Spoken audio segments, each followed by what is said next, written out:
Well, there's also the car. Alex, stay right there because we have another report surrounding a partnership, this time between Apple and Rivian. And Phil LeBeau is here on set with us to maybe talk about some of those details. Well, this came out of Digitimes, out of Asia, said there was talk about a potential partnership. Immediately, Steve Kovac with Apple and me with Rivian, we started running this up the tree. Didn't get any take at all. No take at all. So I don't put any credence to this, but it does raise the question, is Apple completely done when it comes to the auto companies? Remember, they have essentially shut down Project Titan, so they're not going to plan on building a car. Adam Jonas with Morgan Stanley brings up a great point in a note that he put out today, and he essentially says this. He says, although Apple has confirmed it has nixed its Apple Car project, Project Titan, it does not mean there may not be any number of areas where Apple's broader AI efforts could encompass the automotive value chain.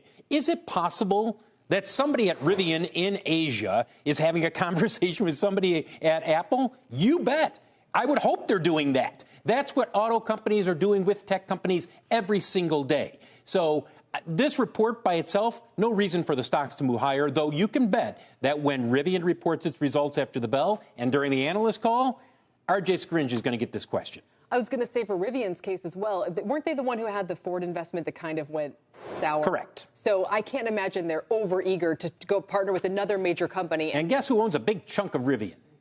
Amazon. Oh, right. It's not like these guys are, out in the wilderness of Illinois and they're not interacting with tech companies. They are. So it's just that this report started moving the stocks before the market today. You'll notice the stocks really haven't done much since then because it hasn't been flushed out. There's no there, if you will. So the idea of the two working together, quote, on a car, no uptake there. But the possibility that Rivian might employ or work with Apple on making Apple software a technology hub. There's Apple CarPlay out there. Yeah, there's CarPlay. Absolutely. For sure. Absolutely. Or other products in the future. Look, AI opens up a number of opportunities, not just for Rivian, but other automakers as well. And you can bet that Apple, while it is not doing Project Titan, it is certainly still in communication with auto companies. Yeah. I'm curious about Rivian as well, as we've talked a lot about Tesla's struggles lately, where there's just, it seems, not enough demand to meet the supply of EVs that we thought there would be this time and point. But Rivian has also still survived the challenge of higher interest rates and this initial period of a plethora of startups. How does it stand now, competitively speaking? It's number 2 in the U.S. in terms of pure EV companies. The question becomes, will they have to raise capital between now and when the next product, the R2, comes out, which they're going to build in Illinois? And that's not coming out until well into 26. Probably start production late 25, early 26. Then you start looking at, okay, do you have the capital needed? They've already said they're not going to build the plant in Georgia for now. Eventually, they plan to. That's where the R2 was going to be built. So it's about cash preservation and getting through this period where demand is just not as strong as many people initially thought it would be. When he was asked about the rumors of a potential partnership with Apple, Rivian CEO R.J. Scringe reminded listeners during Rivian's Q1 earnings call that the company has a history of partnerships and referred to the Rivian-built delivery vans for Amazon, which has been one of Rivian's most prominent backers and now holds a 20% stake in Rivian. However, Apple wouldn't want delivery vans, so what do you think is in it for the tech giant if these rumors are really true? In today's video, we will go over the potential partnership between the US second-largest EV manufacturer, Rivian, and the iPhone maker, and what this means for Rivian stock. We'll also walk you through some recent great news for Rivian and talk about the new R2's potential in the market. Will it be the positive catalyst Rivian so desperately needs? Let's find out. But before we do that, if you want to keep up with Rivian's latest updates and keep up with the stock market's latest news, you can follow our Twitter account. We post multiple times daily about the biggest changes and catalysts in the market, so click the follow button if you don't want to miss the newest market updates. Now, back to today's video. Let's turn our attention over to the EV numbers. Is there optimism in that category? Names like Rivian and Lucid. And I actually went through Rivian a little bit and saw a lot of positive comments. Dave Nicholson's with us, Chief Research Officer at the Futurum Group. Thank you so much for being with us. When you look at Rivian at around $10, some of your thoughts, it's 1 year, it's down about 26%, but some of your thoughts, because some of the analysts seem positive on it. Yeah. I think that anyone who is in this space is essentially racing against how much cash they've got in the bank, and how quickly they can get those lower, more entry-level vehicles to market. I think Rivian is buoyed by the fact that it had a pretty good splash with its R2 and R3 announcements saying, hey, coming soon, something that more people can afford. And I think others in the space aren't as close to reaching that price point as Rivian is, and they might not be rewarded as well. In February, Apple announced that it'll be shutting down plans to build its own autonomous electric vehicle, ending a years-long $10 billion project. Many attributed this to the iPhone maker being unable to crack autonomous driving despite extensive on-road testing, which forced it to steadily downgrade its ambitions before axing it entirely. But we know for sure that Apple's EV ambitions didn't end in February, as it was reported that Apple might be axing its EV project now, but could consider acquiring an EV company in the future. On the other hand, Scaringe says Rivian's investment in building and owning all of its vehicle technology, rather than relying on third-party providers, gives the company a lot of customer-facing strength and creates opportunities for partnerships. This means that there could potentially be a partnership between the two companies, and it can be over anything from Apple CarPlay in Rivian's vehicles to Apple using Rivian's autonomous driving software to continue the infamous Project Titan that it was initially going for. There are many rumors now. However, if true, the collaboration with Apple would undoubtedly give the EV startup a much-needed jolt of capital and prestige. Now, aside from potential partnerships, some great news surrounding Rivian recently came out, and what Scaringe said about the new R2 vehicle during the earnings call grabbed many people's attention. So, what is Rivian bringing to the table with R2? Let's find out. Hello everyone, and welcome back to Investocracy. The main question I got from our audience for you is update us on the R2 reservation number. I think you haven't really given us one since that initial March reaction. So what's the latest with R2 and the reservation backlog? Yeah, the excitement around R2 and just the product and what it represents for us in terms of expansion of the brand has been outstanding. Different than what we did on R1, we've taken the decision to not disclose where we are in terms of reservations. It causes a lot of churn and noise from a customer point of view.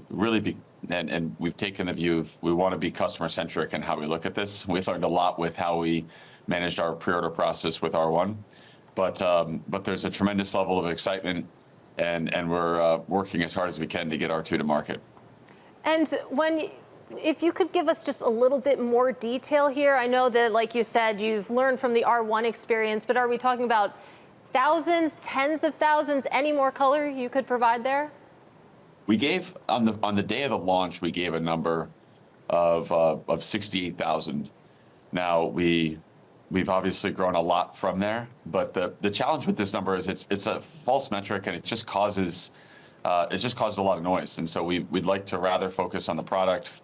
We're 2 years out from launch, and our goal is to be ramping production as quickly as possible so that people don't have to wait as long as they had to wait in the case of our R1 products.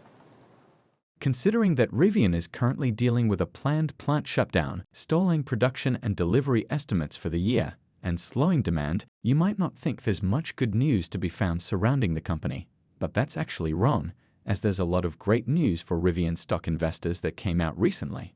First of all, the state of Illinois is providing the EV maker with an incentive package worth $827 million. The package breaks down to $75 million from its deal-closing fund, $634 million in tax incentives over 30 years, and the state will also fund a second manufacturing training academy in Normal, Illinois, where the company's factory is located. According to the CEO, this incentive package will allow the company to quickly bring the new R2 to market and provide even greater consumer choice for EVs. What Scaringe alluded to is the key takeaway, as the company has opted to bring production of its R2 crossover into its Illinois factory to fill excess capacity, rather than wait until its Georgia plant is up and running. The move was a no-brainer, as it uses up excess capacity at a time its production and deliveries are expected to stall in 2024, and it saves the company roughly $2.25 billion while accelerating the production and launch schedule of the R2. The company intends to manufacture 155,000 units of its R2 SUV at the Illinois plant annually. and this number could give you an idea of the order numbers for the R2 at the moment. According to Rivian, the R2 is expected to start at around $45,000, with production set to start in the first half of 2026, and perhaps we could see it starting before that with the new expansion in the Normal facility.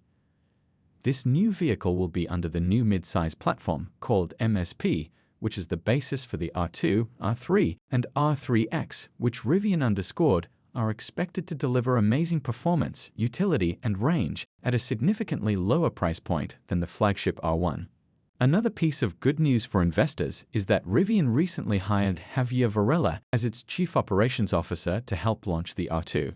Varela is the former COO and Deputy Chief Executive Officer of Volvo and played a key role in Volvo's opening of a US factory in 2018. Additionally, Varela was previously picked by Volvo CEO Jim Rowan in 2022 as one of 2 deputy CEOs to help lead Volvo's transition to becoming a fully electric vehicle brand by 2030, so this is an excellent hire by Rivian. With that being said, investors are worrying about the growth plans, which are based on cost saving and technology and not scale. So, let's hear what the CEO said about this. If you made it this far into the video, thank you.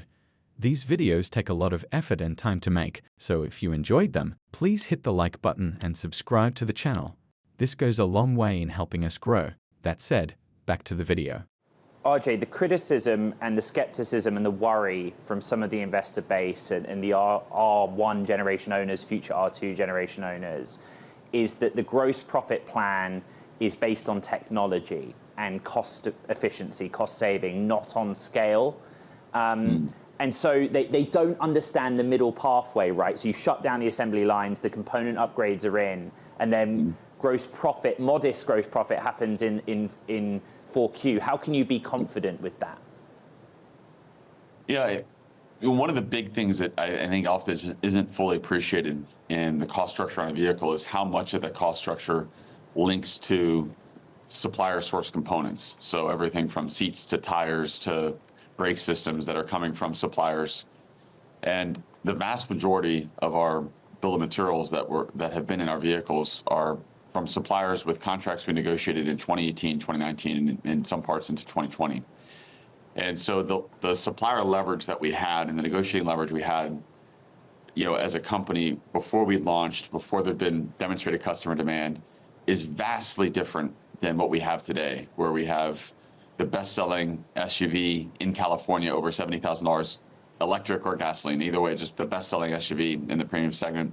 We have the best-selling EV over $70,000. The brand's resonating, more than 5% market share overall in terms of EVs on a high ASP flagship product. So we've seen that really positive reaction to the product, and it's allowed us to renegotiate very significant reductions in our cost structure. And these are not things like that we hope will happen. These are contracts that are in place. And so with the implementation of all these parts, we're now going to start to see these contracts flow into the bill of materials, flow into our cost structure. And it's why you've heard from Claire and I continually state with confidence that we'll be gross margin positive in Q4. And I think the other thing is you look at our numbers now, there's a lot of elements that make it hard to read. There were some costs associated with the shutdown, over about $9,300 worth of cost on a per vehicle basis with the shutdown and changeover that we won't see as we go to the end of the year. We're accelerating a significant amount of depreciation, so there's over $15,000 per vehicle of depreciation, which will reduce dramatically as we look at the end of the year. And then above and beyond those types of costs that we're not going to see end of the year, the improvements in our material cost, the improvements in the operating efficiency of the plant, where the line rates increased by 30%, we'll see that allow us to achieve this positive gross margin. And then, of course, grow from there and continue to drive towards our 25% gross margin target.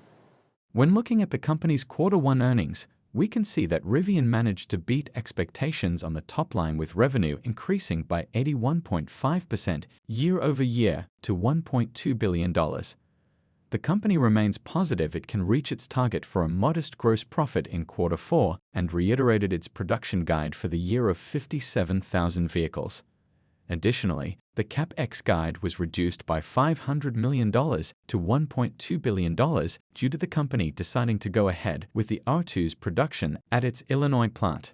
With that being said, RBC analyst Tom Narayan believes that Rivian's fate rests on a successful ramp of the R2 and R3, although the analyst remains concerned about the competition, especially from Tesla. He also added that ultimately, Rivian is a show-me story, and if it can indeed get to a positive gross profit for Q4 in 2024, then we could see re-energized investor interest in the name. Narayan remains on the sidelines with a neutral rating and $11 price target, suggesting that the stock has room for a 10% growth from current levels. On the other hand, Stifel analyst Stephen Gengaro has a generally more upbeat take, maintaining a buy rating on Rivian stock along with an $18 price target, and this price target will make investors score an 80% gain if Gengaro is right. On top of that, Bank of America securities analyst John Murphy reiterated his buy rating on Rivian with a $21 price target, noting that the company is still in the right place and time with the right product and strategy, and highlighting that Rivian has an interesting and attractive product and relatively competitive technology. Also, Needham analyst Chris Pierce had a buy rating and $13 price target, highlighting that the electric vehicle company can still be a long-term winner.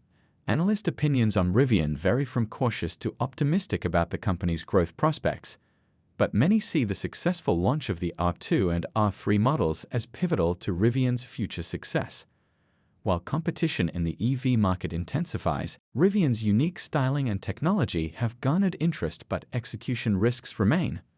Overall, Rivian finds itself at a critical juncture.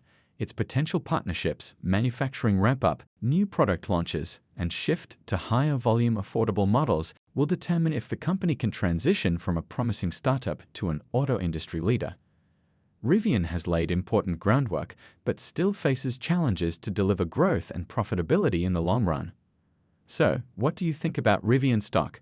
And what are your expectations for Rivian's future? Let us know your thoughts in the comment section, and don't forget to tell us what your valuation for Rivian is. If you would like to know more about the latest updates about companies like Rivian, then go ahead and click on the next video on your screen. See you there.